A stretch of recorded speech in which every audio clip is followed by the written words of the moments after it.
La fuite de Lemayan et Nasserian n'était plus un secret au village. Le chef Oloran leva son bâton devant les guerriers rassemblés. Lemayan et Nasserian ont défié nos lois. Ramenez-les, morts ou vivants. Parmi ceux qui écoutaient se trouve Sengo, l'ami d'enfance de Lemayan. Mais Sengo avait fait son choix, loyauté au clan avant tout. Lemayan avançait prudemment, Nasserian glissant sa main dans la sienne. Leurs pas étaient rapides mais silencieux. Chaque bruit, chaque craquement de branches faisait battre leur cœur plus fort. Ils ne pouvaient pas se permettre d'être vus. Nous devons atteindre la rivière des ombres, chuchota Lemayan. C'est là que nous pouvons les semer. Nasserian hocha la tête. Son regard trahissait la peur, mais elle ne recula pas. Elle savait que fuir était leur seule chance de survie. Et pourtant, la peur de Sengo lui serrait la gorge. À mi-chemin, le vent changea. Des torches scintillèrent au loin entre les acacias. « Ils sont là !» murmura Nasserian.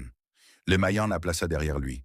Ses yeux balayèrent la savane, chaque ombre devenant un ennemi potentiel. Puis soudain, une voix glaciale retentit. « Lemayan !» Sengo apparut au sommet d'une colline, silhouette imposante, lance en main. Il ne marchait pas avec les autres guerriers. Il était venu seul. Leurs regards se croisèrent. Il y avait de la tristesse, de la colère, mais aussi quelque chose d'indéfinissable. L'ancien lien de fraternité. « Tu aurais dû rester loin, » dit Sengo, le ton ferme. « Et toi, tu aurais dû me protéger, » répondit Lemayan, la voix tremblante, mais pleine de défi. Sengo planta sa lance dans le sol et cria « Fuyez, maintenant ! Je ne peux pas arrêter les autres. » Lemayan comprit. C'était leur seule chance. Il prit Nasserian par la main et ensemble, ils coururent dans la savane. Leurs pieds martelaient le sol rouge, chaque souffle leur rappelant que la mort pouvait être derrière eux à chaque instant.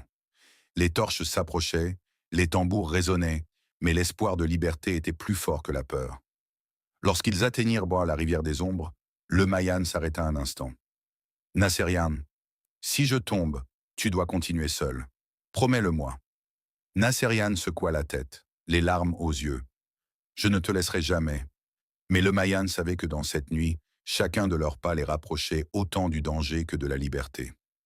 À l'aube, ils se cachèrent derrière les rochers, observant la savane s'étendre devant eux. Les tambours du village résonnaient toujours au loin. La traque ne faisait que commencer, et cette fois, ce n'était pas seulement une question de fuite. C'était une lutte pour leur vie, pour leur amour et pour la liberté.